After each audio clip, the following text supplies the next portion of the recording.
movies.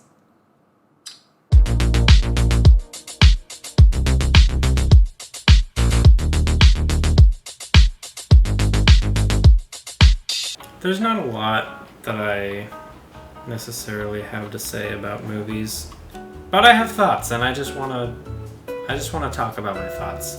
This morning I was just like, I haven't checked up on like new movie trailers recently. So what are the movie trailers that are out there right now? What are they looking like? There were like 3 or 4 separate trailers that all had like the exact same premise and idea of like a person living in a fake world, going into the simulation, and they were all like horror, like adventure, thriller, like very much the same style, tone.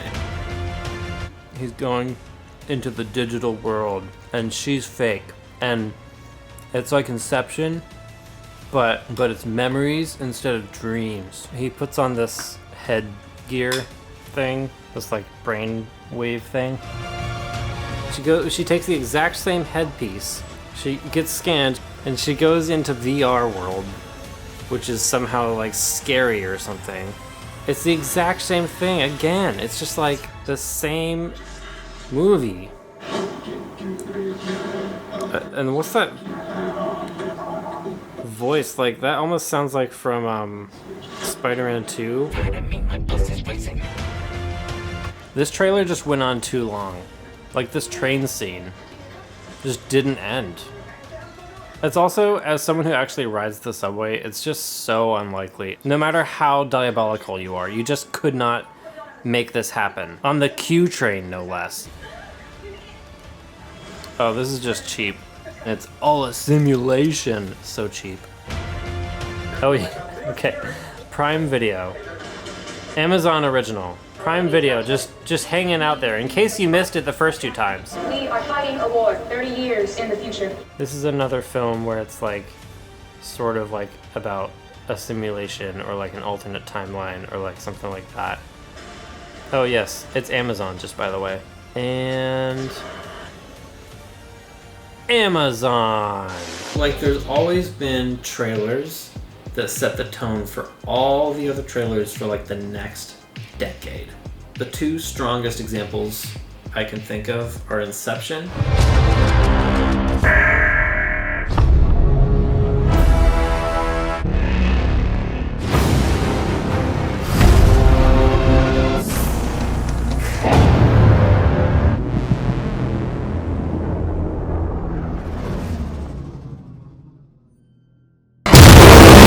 and then Baby Driver. He had an accident when he was a kid. Still has a hum in the drum. Plays music to drown it out. And that's what makes him the best. Whoa, whoa, whoa, whoa,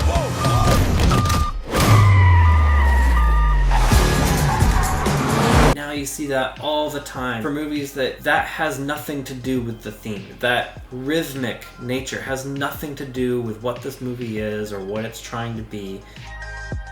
It's another one of these like twisted reality things where he's like an alternate life kind of thing.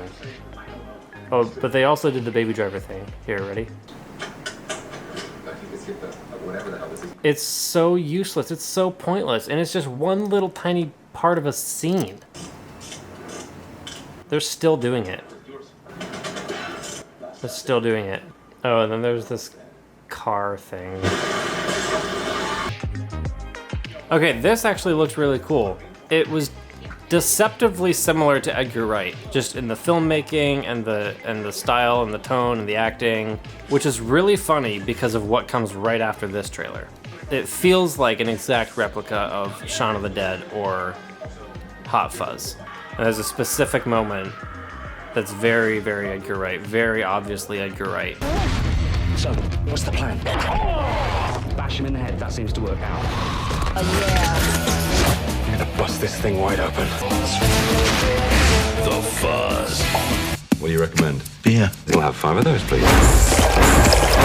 4 of those, and a tap water. What?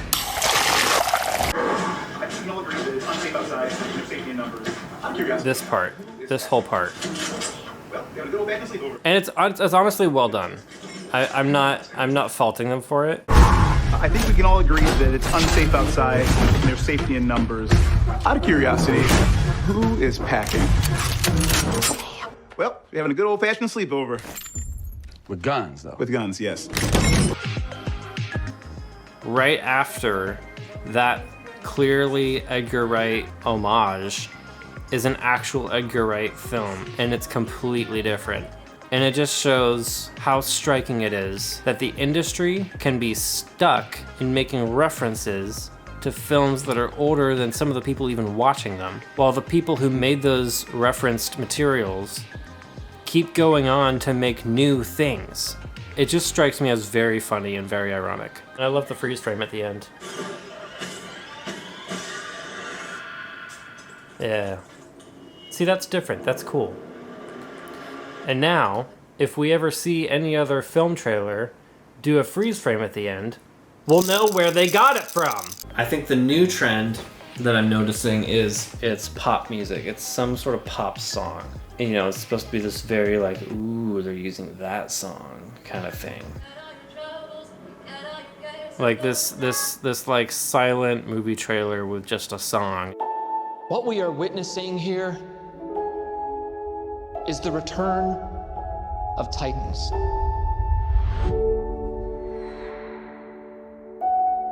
How many of these things are there?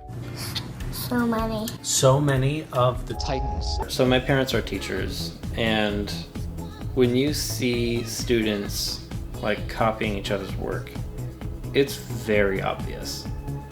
And it's very obvious that they just don't care. And that they think you're too stupid to notice. That's the offensive part.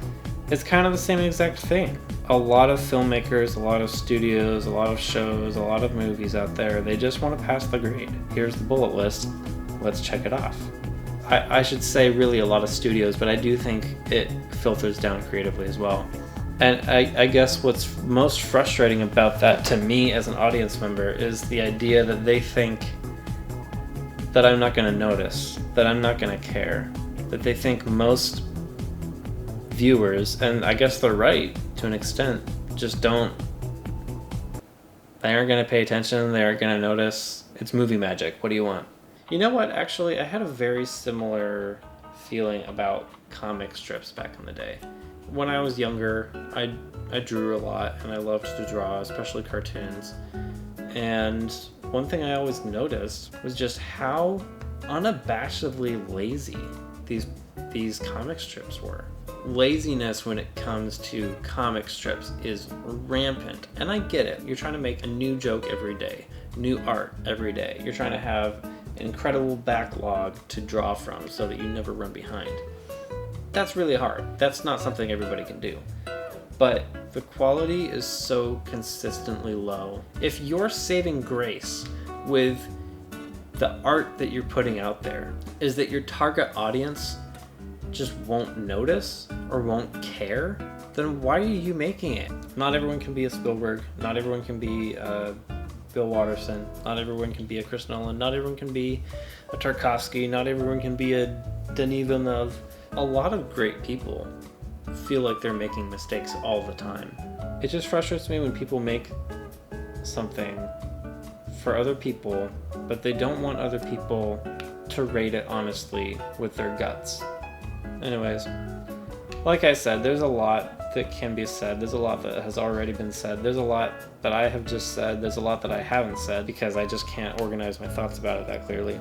But as general audience members, we all have the exact same capabilities as the people who made the film. There's no education barrier to watching a film. There's not some secret or some standard that people in the film industry have over just general audiences. They're all humans.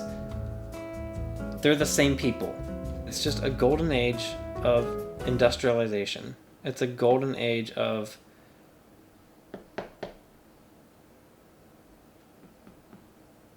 It's a golden age of bullshit.